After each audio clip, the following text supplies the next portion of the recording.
Have you ever heard of a message in a bottle? What about a message carved in stone, waiting for thousands of years to be read? High in the Italian Alps lies a valley that holds one of history's most baffling secrets. Welcome to Val Camonica, a place that might just rewrite everything we thought we knew about our own past. This isn't just any valley. It's an open-air art gallery, home to over 140,000 petroglyphs, some dating back more than 10,000 years to the Mesolithic period. Imagine ancient people, living in a world of stone tools and raw nature, taking the time to carve their stories into the mountainside. As you'd expect, many of these carvings depict daily life. You can see detailed scenes of deer, elk, and brave hunters with spears. There are images of community, of villages, of the animals that shared their world. It's a beautiful, direct window into the lives of our distant ancestors. But then, you start to notice something else, something that doesn't quite fit.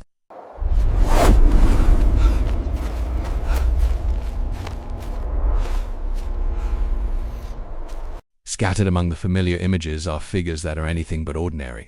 Picture this: humanoid shapes, but with strange, oversized, bulbous heads. Many of them are framed by circular halos, with distinct lines radiating outwards like rays of light.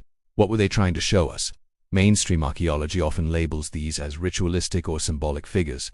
Perhaps they represent shamans in ceremonial masks, or deities from a lost religion. It's a plausible explanation, and for many carvings, it makes perfect sense. But the deeper you look, the more questions arise. Let's get specific. Some of these figures aren't just wearing big masks. They have what look uncannily like visors. There are strange protrusions from their heads that resemble antennae. They are often depicted holding objects that defy easy explanation. And then there are the halos.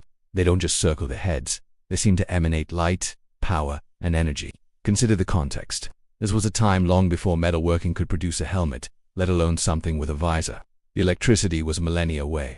So, if these weren't gods or shamans, what else could they be? This is where the story takes a turn toward the stars. Could these carvings be eyewitness accounts? The argument is simple but powerful. Ancient people carved what they saw. They saw deer, so they carved deer. They saw hunters, so they carved hunters. What if they also saw something else, something that descended from the sky? Look at these figures again, but this time through a modern lens. The large, round heads inside a helmet, the lines extending from the helmet, looking like antennae or rays of light, the strange, bulky bodies. Doesn't it sound familiar? They came from the stars. Too many, these aren't just symbolic figures. They are ancient astronauts. Think about it. If a being in a full spacesuit, complete with a reflective helmet and technological gear, appeared before people who had never seen anything more advanced than a stone axe, how would they describe it? Now, if you were a Stone Age observer watching a luminous craft descend from the sky, how would you describe it? How would they draw it? They wouldn't have the words for helmet, visor, or antenna. They would carve what they saw: a figure with a giant round head, strange lines sticking out, and a glowing aura. And it's not just the figures themselves. Some carvings show objects in the sky what look like discs or strange celestial bodies that are separate from the usual sun and moon symbols.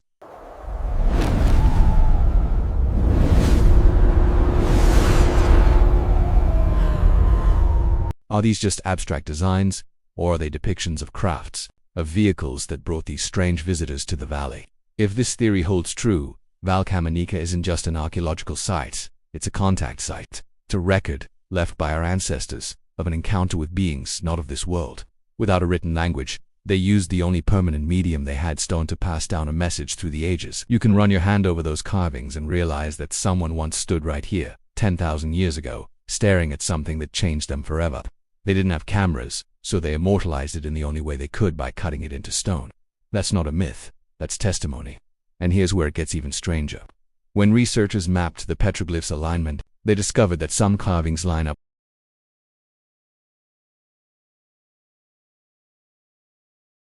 perfectly with a rising of Sirius and Orion stars that ancient cultures consistently linked to the sky teachers. How would Ice Age hunters know these celestial coordinates with such precision? Unless someone showed them.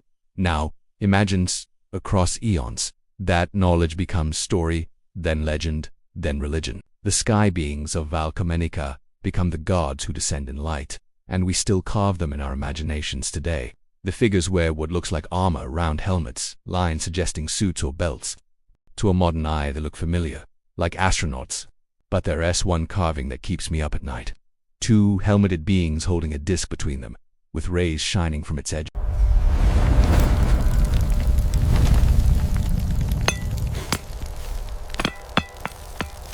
What if that wasn't a ritual scene, but a demonstration? A gift of technology, long since forgotten. Now my colleagues love to tease me. Professor Vance, they say, you think cavemen met astronauts? And I always tell them, of course not. They met themselves. Just a few thousand years ahead of schedule. A future humanity. Time traveling back to seed their own civilization. Think about it. If you could step through time and teach your ancestors how to survive an ice age, wouldn't you? Maybe the sky carvers were simply students documenting their visiting teachers, who were, in the most cosmic sense, us. So, what do the stones of Val Camonica really say? They tell us that our ancestors weren't alone, that someone, or something, wanted us to remember, and they made sure we would.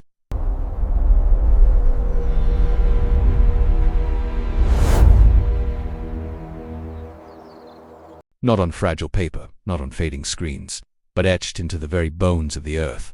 Maybe those glowing figures weren't gods, aliens, or astronauts.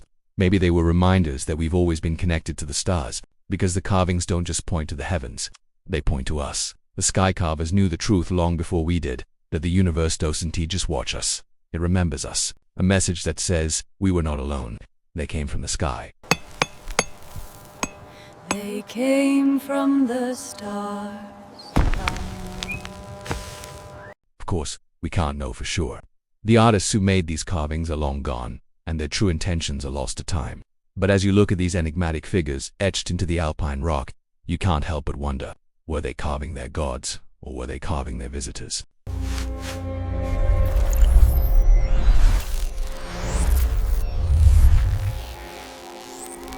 The answer may still be out there, waiting for us to find it. What do you think? Are these ancient gods, or ancient astronauts? Let me know your theories in the comments below. Thanks so much for watching. If you enjoyed this journey into the mysteries of the past, please hit that like button and subscribe for more adventures. See you next time.